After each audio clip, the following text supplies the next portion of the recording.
We're back with George Geyer here in Nyakasanga area. George joined us last year in Dandy North for an elephant bull.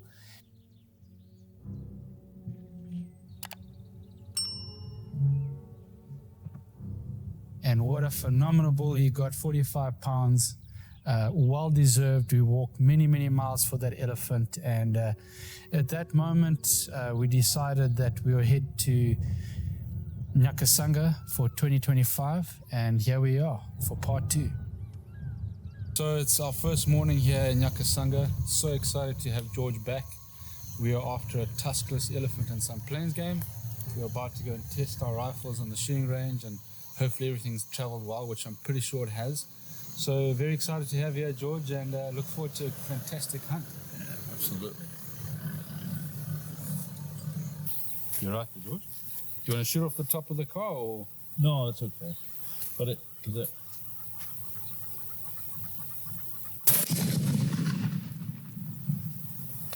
I'm very happy with that. That is in the black, George.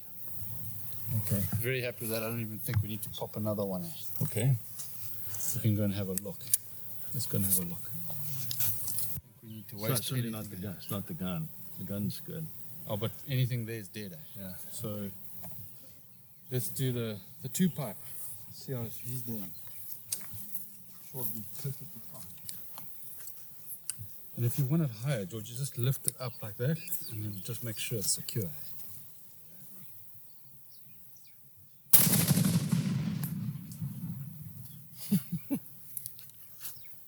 That is a dead elephant. We don't have to worry about doing anything else. It's pretty dead. It's okay. Yeah, it's going to have a look, but it's done. And your other barrel should be somewhere there or here, depending what it is. But that's pretty much, that's dead. After completing the morning session on the range, Keith and his client George continued along the boundary road. Out in the open grasslands, 2 mature lions were resting in the full heat of the midday sun, a rare sight as lions typically seek shade during the hottest hours. Their decision to remain exposed signaled confidence and complete control over this section of territory. Approaching lions in an open vehicle demands discipline and absolute stillness. With George seated on the back of the truck, fully exposed and only a short distance from the cats, the reality of the situation became unmistakable. Even for seasoned hunters, moments like this carry a quiet tension. Lions read movement instantly, and Keith monitored their posture closely. The rise of a head, the flick of a tail, the slow, deliberate breathing that reveals mood and intent. For several minutes, the lions watched the vehicle with a calm assurance of apex predators accustomed to being unchallenged. Encounters like this remind both PH and client that in the African bush, respect is not optional. It is the foundation of every safe decision. After leaving the 2 males in the open grasslands, Keith and his client, George, set out on their first walk of the day. Their plan was to make their way toward a nearby riverbed, a natural corridor where elephants often travel during the heat of the afternoon. Moving on foot changes the dynamic entirely. Without the protection of the vehicle, every sound, every shift in the wind, and every patch of cover becomes part of the decision-making process. As they approached the riverbed, Keith slowed the pace. Fresh tracks crossed the sand, but they were not from elephants. Ahead in the open channel, a lioness and her cub were resting in the midday sun. Encounters like this demand absolute caution. A mother lion is one of the most protective animals in Africa, and on foot, the margin for error is significantly reduced. Keith assessed the situation carefully, reading the behavior of the lioness while ensuring George remained behind him and within reach. In the riverbed, they were no longer observers, they were participants in the lion's environment. Moments like this highlight the reality of tracking dangerous game on foot. The hunt is shaped not only by the quarry you pursue, but by every animal that shares the landscape. We were just doing our walk here in the Nyakasanga, and we walked up upon 2 lionesses or 2 cubs, and they're not very happy with us at the moment, growling and snarling at us. But such a cool sighting, such a great experience. Little hair raising, but hey, that's all part of the experience, man. Good fun. After the encounter in the riverbed, Keith eased the team back up the bank, giving the lioness and her cub the space they needed. Once they were clear of the riverbed, they pushed deeper into elephant country. It didn't take long. Within minutes, Keith spotted the first shapes moving through the thick jess. Big bodies, slow and deliberate, feeding in the shade. The wind was right, the cover was thick, and the elephants had no idea we were there. But finding elephants is only the beginning. Now the real work started. Keith needed to determine whether there was a tuskless cow in the group, the one animal we were authorized to take. And that's never simple. In thick country with shifting light and moving shadows, identifying a tuskless takes patience, discipline, and a steady hand. Keith guided the team into position, using every bit of cover the bush offered. She's tuskless one side, but she's got ivory on the other. And there's a tuskless there, but it's not a very big tuskless. He watched the herd carefully, reading their behavior, waiting for the right angle, the right moment, the right confirmation. One wrong move and the whole herd could vanish into the jess, or worse, turn and come straight through us. This is where Keith excels. Quiet, methodical, never rushing the process. Out here, decisions are measured in inches and seconds, and he treats everyone with respect. The elephants were close now, close enough that you could hear the rumble in their chests. All we needed was a clear look, just one chance to confirm whether a tuskless cow was in the group. I just need you close in case we're going to shoot. Tusks. We've got a cow about 25 yards from us, but she's got tusks. But there's some more inside here. But these are different cows because other cows we saw. And this wind that's really swirling quite badly. Anyway, we'll try and persevere. It didn't take long for Keith to realize this wasn't going to be their elephant. The cow they'd been watching carried small tusks, not the tuskless they were looking for. But there were more elephants just ahead, and the sign suggested the herd was bigger than they first thought. They held their position for a moment, trying to decide the next move. The wind was steady, the cover was good, but the bush had other plans. Out of the corner of his eye, Keith caught movement, a young elephant drifting toward them, curious and unaware. At first it was just a few steps, then a few more. This youngster closing the gap far too quickly. One wrong move and the whole herd could react. So Keith stayed absolutely still, reading the young elephant's body language, weighing every option in real time. The youngster kept coming. Keith was running out of space and out of time. He was going to have to make a decision, and soon, to keep everyone safe. Keith lifted his double high into the air, making just enough sound and movement to break the elephant's focus without startling the herd. For a moment, nothing happened.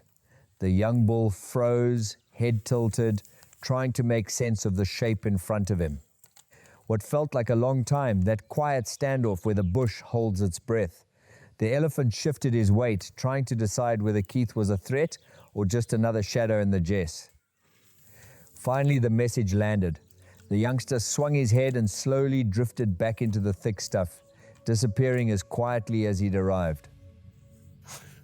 Young, arrogant little boy. I don't think it's too fast anyway. We're going to carry on trying to follow. He hasn't spotted us. And he's just walking off anyway. But such an incredible experience there. 8 yards.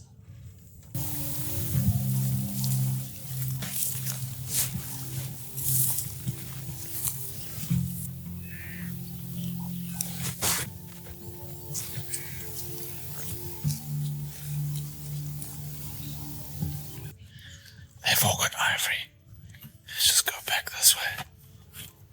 Anyway, what a cool experience that was. I mean, 8 yards, how close do you want to get?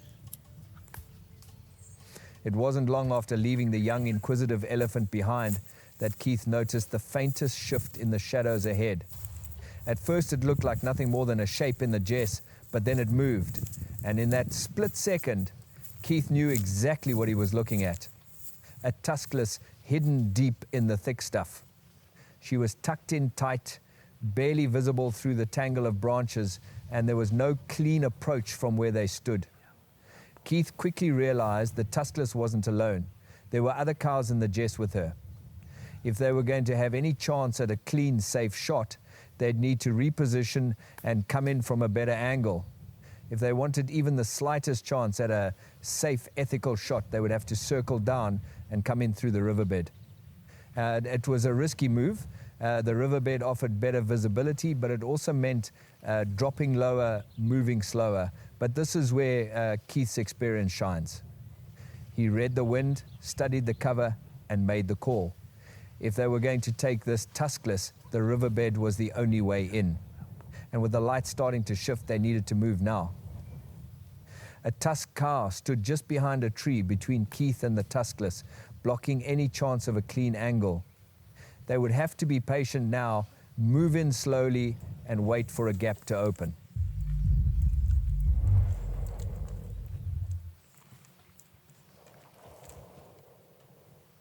Climbing up the bank toward the tuskless was slow, grinding work, one step forward and half a slide back. Every movement had to be deliberate. They couldn't risk a single sound that might give them away. Keith kept a close eye on the two elephants ahead, waiting for the right moment to move George into position. Up ahead, a single tree offered the perfect bit of cover, a place where George could settle in and take the shot if the opportunity presented itself. The tuskless was close, but Keith held off. A second cow stood right behind her, and any shot here risked going through one and into the other. Just worrying about a shoot-through. This had to be done cleanly and ethically. This was it. The moment the whole safari comes together. Side brain. Frontal.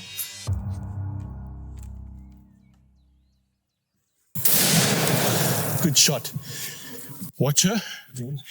Hold on, come. Come. I've got you. Onto the side. Right. Between the eyes.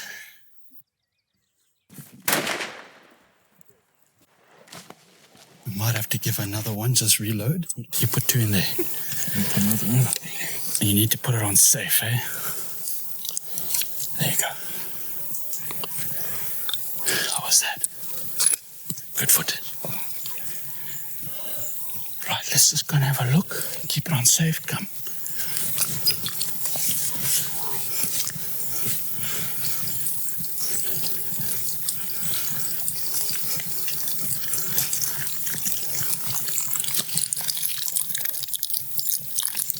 Well, my friend, congratulations. Thank you. Well done. Very good shooting.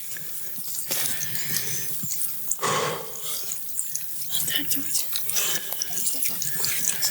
Are you unsafe, George? Are you unsafe?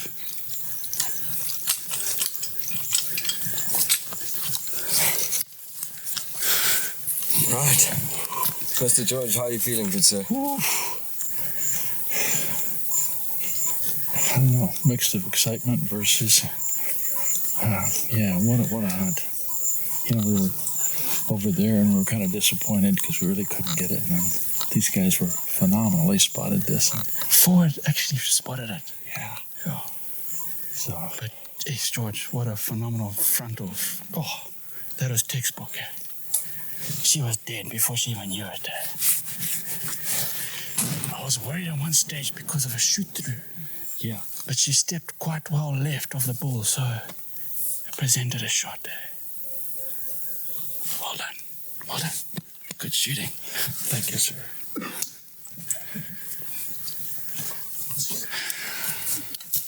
Thanks, John. Ndaro square. Paduze panapa. You're amazing. Johnny Two Gun, man. Thank you. Well done. How do you feel?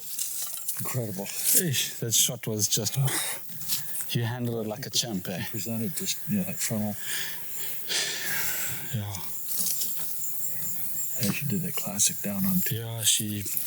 Yeah, you Well done, George. That was Thank you. awesome. Thank you.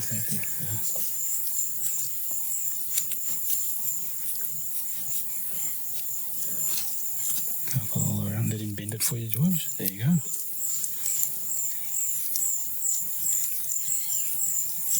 think the hyena's having a feast tonight.